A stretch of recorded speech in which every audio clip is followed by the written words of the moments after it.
Bonjour à tous, 73 F4 GET, je suis en haut de mon installation et je vais vous refaire une vidéo un peu plus qualitative pour vous détailler comment j'ai installé tout ce bazar en haut d'un arbre. Donc là, on est, le rotor qui est juste en dessous de moi est à 19 mètres au-dessus du sol. Et le sommet de la flèche que je vais vous montrer tout à l'heure est à 22 mètres à peu près. Voilà, donc je vais vous détailler tout ça, vous allez comprendre comment ça s'est passé. Donc en bas on voit l'arrivée des câbles évidemment, une échelle de corde que vous devez distinguer qui me permet de monter à l'arbre plus facilement. Avant je montais avec des grimpettes délayeurs. Et vous avez une drisse ici qui monte et avec un petit mousqueton qui est attaché sur une branche à côté. Ça m'a servi à faire un support pour un dipôle que j'ai pas utilisé beaucoup. Mais par contre évidemment elle me sert à monter tout le stuff. C'est avec ça que j'ai grimpé la cage à rotor jusqu'ici. Et évidemment l'antenne en pièces détachées puisqu'elle a été réassemblée. Vous pouvez voir là-bas la VHF qui est à 14 ou 15 mètres dans un autre arbre. Et puis là-bas une Slim Jim qui va être démontée. Je mettrai une antenne de réception à la place. Voilà. Alors on va regarder la cage à rotor. Là voilà la cage à rotor. Donc ceci est un pont de lumière en aluminium qui a été découpé, et ce morceau m'a été donné par Jean-Pierre, F4 Sierra Golf Uniform. Je suis parti de la plaque ici existait déjà là pour poser le rotor, la plaque existait déjà, et je suis parti de ce pont. J'y ai ajouté juste une tôle de fermeture pour mettre un roulement, une plaque de fermeture qui est du composite qu'on retrouve dans les parois de vestiaire de piscine. Alors c'est marrant, c'est assez souple tout de même. Mais c'est quelque chose de très dur. Pour le couper, il y a un peu de boulot. Donc voilà comment c'est foutu.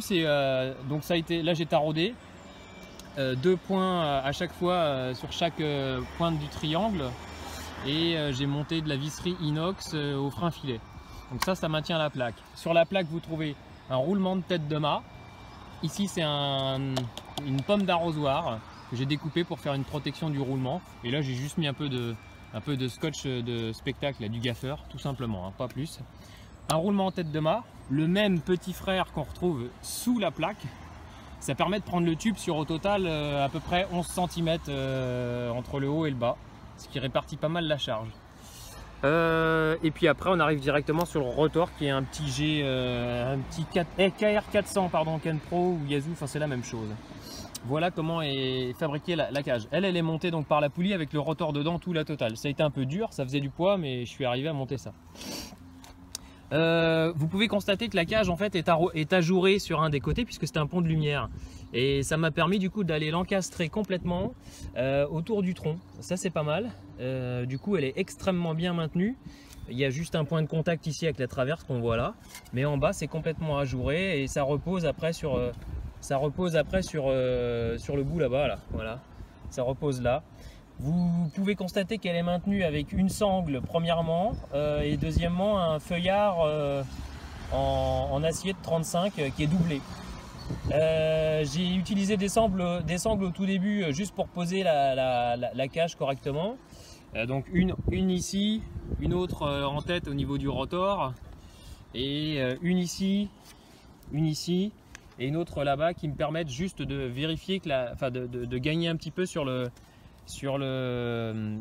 défaut de planéité, parce que là je dois avoir 1 degré à peu près par rapport à l'horizontale, ce qui est pas si mal que ça pour une installation comme ça dans un arbre. Donc j'ai ensuite doublé ces sangles pour que ce soit vraiment bien connecté sur l'arbre avec donc du feuillard 35 de largeur doublé et dans un simple cliquet de sangle tissu. À la base ça c'est un cliquet de sangle tissu. J'ai démonté l'axe pour retirer le crochet que d'ailleurs j'utilise, vous l'avez vu tout à l'heure, il est là le crochet, je l'utilise pour monter mes trucs. Donc j'ai mis ça là-dedans, et j'ai passé ça passe juste le feuillard dans le tambour là, dans la fente du tambour. Et donc ça me maintient. Alors en version sangle, en double traction comme ça, là en faisant le tour de quelque chose, elle était capable déjà de tenir 1,2 tonne la sangle. Bon maintenant avec du feuillard, je pense qu'on majore complètement les forces admissibles. Donc il y a la même chose en bas, ce qui fait que la cage est vraiment très bien plaquée contre l'arbre. Et après les 2 petites sangles font vraiment juste on va dire le maintien pour essayer de corriger légèrement le défaut d'horizon. Voilà comment ça se passe. Bon, bah là, c'est juste des colliers pour maintenir la montée de câble coaxial qui est en... Ça doit être du quart de pouce rigide. Ici, j'ai fait une petite boucle avec un adaptateur pour la bretelle. Et après, ça monte gentiment. Hop. Et l'antenne est au-dessus et je vais vous faire un autre plan après quand on va être en haut au niveau de l'antenne. Voilà les amis pour un petit peu ce qu'on a sur la cage à rotor. Voilà, maintenant on arrive à l'antenne. Hop. Alors bon, j'avais un peu long de câble, donc j'ai fait quelques boucles à droite à gauche. Dans le haut du tube, j'ai une petite poulie avec une corde attachée en V là sur le boom qui me permet de faciliter le montage de l'antenne parce que je ne libère pas au rotor en fait. Je déboulonne la plaque de mât et je fais descendre l'antenne jusqu'à la poser. Vous allez comprendre pourquoi. Ici, j'ai quelques branches que j'ai coupées et que j'ai gardées en tête qui me permettent de supporter le boom quand je fais descendre l'antenne. Et du coup, ça me facilite le travail quand j'ai besoin d'intervenir sur l'antenne. Donc évidemment, pour intervenir sur les éléments du milieu, c'est très facile. Je descends dans ce sens-là, je me pose le boom ici. Après, quand je dois intervenir sur les autres moteurs, là ce que je fais, c'est que je fais un quart de tour et je me déplace, vous allez comprendre. Je suis sur une branche ici, vous allez voir, elle est assez grosse. Je vais par là-bas, je vais par là-bas, je vais par là-bas. Et j'arrive du coup, vous voyez où est le trombone là? Le moteur, il est beaucoup moins loin en fait, puisque c'est plus court. Donc je peux aller récupérer mon moteur et intervenir ici. Voilà pour les petites infos. Et on va monter un peu plus haut après pour faire un beau panoramique. Alors vous ferez le calcul, donc je viens de mesurer, les éléments de l'antenne arrivent 70 cm en dessous du haut du tube. Le haut du tube, on est à 22 mètres, hein, donc on enlève 70 cm. On doit être à 21,30 m au-dessus du niveau du sol. Voilà. Et ben voilà, en arrière-plan, vous pouvez constater le pont de Saint-Nazaire ici, là, qu'on voit un beau dégagement sur les chantiers STX. Je vais repartir vers l'est. Je sais pas si on distingue l'enseigne du Super U en bleu. Là, j'ai un voisin là-bas, F8Z double, mon voisin le plus proche, à qui je mets parfois les S-mètres en butée. Ici, il y a un arbre qui dépasse et un pylône GSM orange free qui est à 35 mètres. Voilà. Là-bas, on voit un château d'eau. Alors, les éoliennes qui sont à gauche du château d'eau, je pense pas qu'on les distingue. Et je vais revenir après sur l'autre côté. J'arrive plein sud là. De ce côté-là, on va arriver sur la vue sur l'océan. Voilà.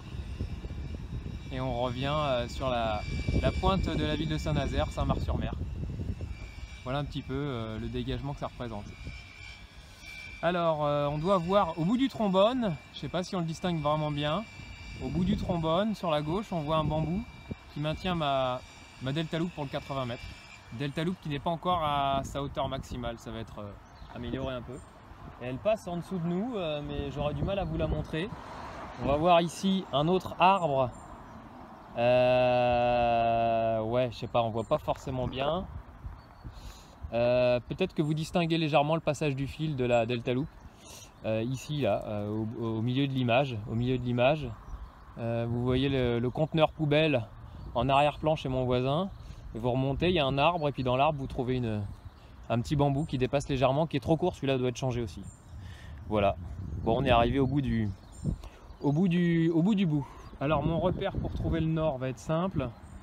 Il faut que je vise la 4e pile du pont de Saint-Nazaire là-bas, et j'ai un château d'eau qu'on ne doit pas bien voir non plus, mais c'est mon repère pour faire mon réglage. Hachi. Allez, 73 à tous, et puis on se retrouve en bas, je vous montrerai comment je monte à l'arbre. Comme on est un peu des feignants, c'est la nature humaine, donc je commence par monter à l'échelle dans le premier arbre là, et je monte sur une fourche pour récupérer l'échelle de corde que vous voyez ensuite monter tout en haut de l'arbre. Voilà. Un contre-jour, on la voit pas très bien, je vais revenir vers l'autre côté, vous allez comprendre.